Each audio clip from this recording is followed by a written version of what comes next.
What is going on, my beautiful people? Today I have another video for you, and in today's video I'm going to be talking about my top 5 lures to fish in cold water, just in case you get some time this holiday season to get out on the water. You know, it's going to be a nice crisp 25 degrees in the air, and that water temperature is going to be about 40 or 50 degrees.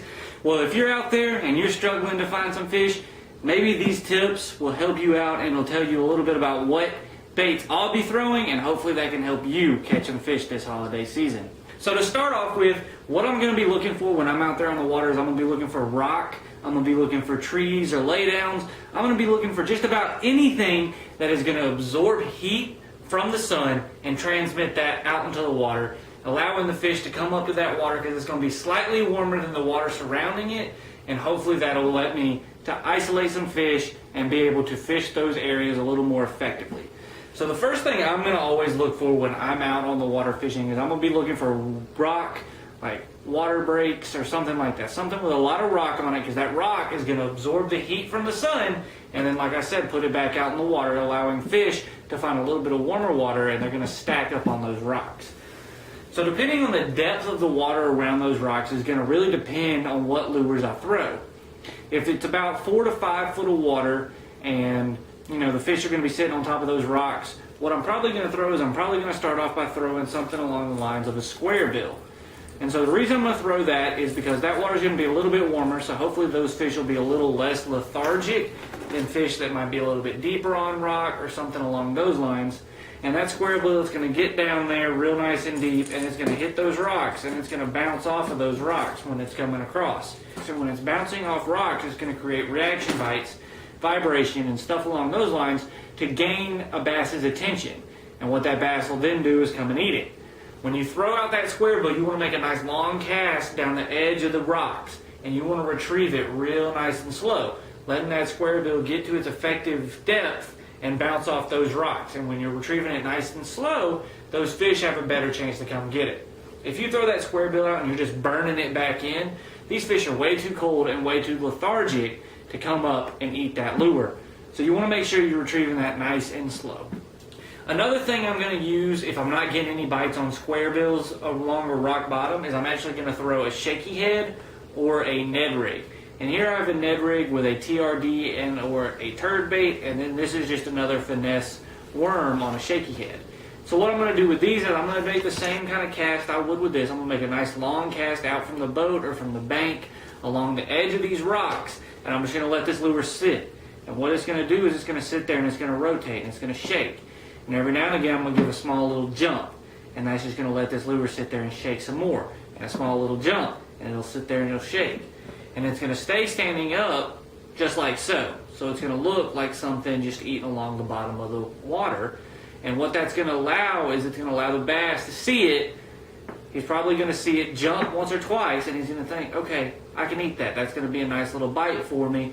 He'll come, he'll pick it up, and that's just about what he's going to do. He's not going to hit it and run. He's going to pick it up ever so slowly. You're going to go to jump it and feel a little bit of weight or see your line swimming off. And that's when you need to set the hook because you got a bite. So anytime there's rock, the two main baits I'm looking at throwing is I'm looking at a Ned rig or a shaky head, and I'm looking at a square bill. Now, if I'm looking at deeper water, maybe I see a big rock face that's going to about 20 foot of water, or maybe there's a point of rocks that's going to about 20 foot of water and that heat's being transmitted, and I'm in that deeper water, I'm not going to throw a square bill and I'm not going to throw a shaky head.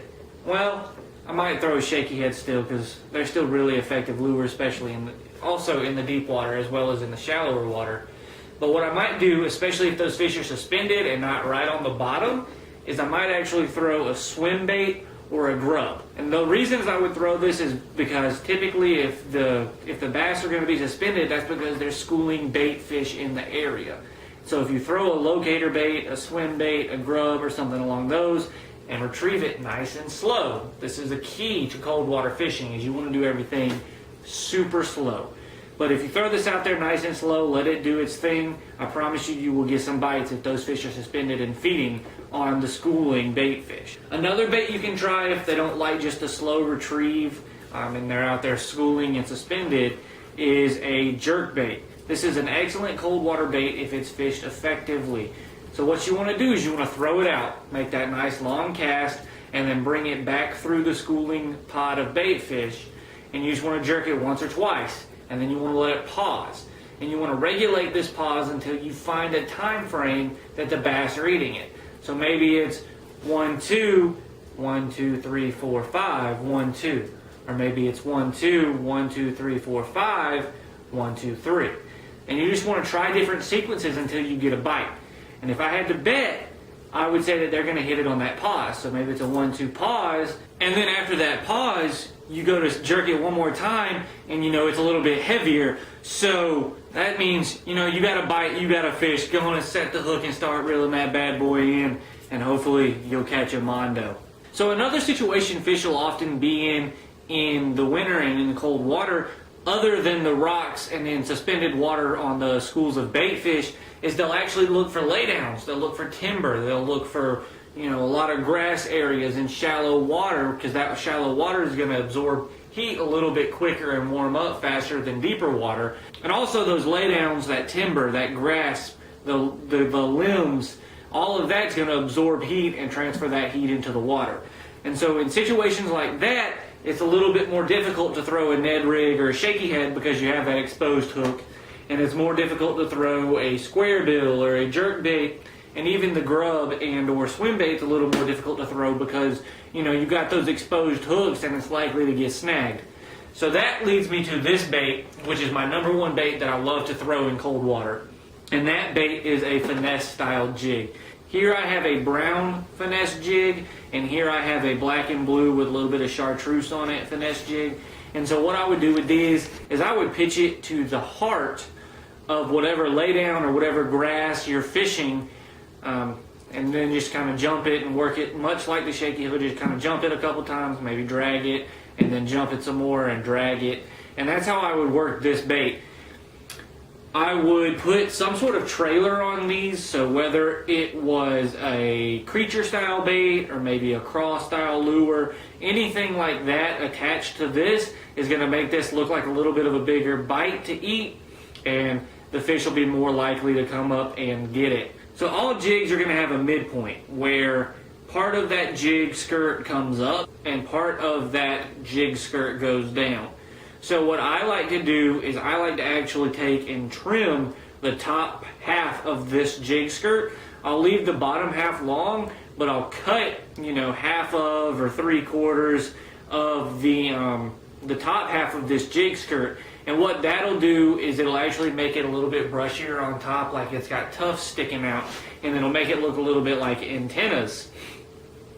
And then that combined with some sort of creature bait kind of makes your presentation look a little bit different than other jigs that somebody's just bought and tied on and threw out there. So that'll make your bait get a little bit of a different action in the water, and hopefully that'll lead to more bites.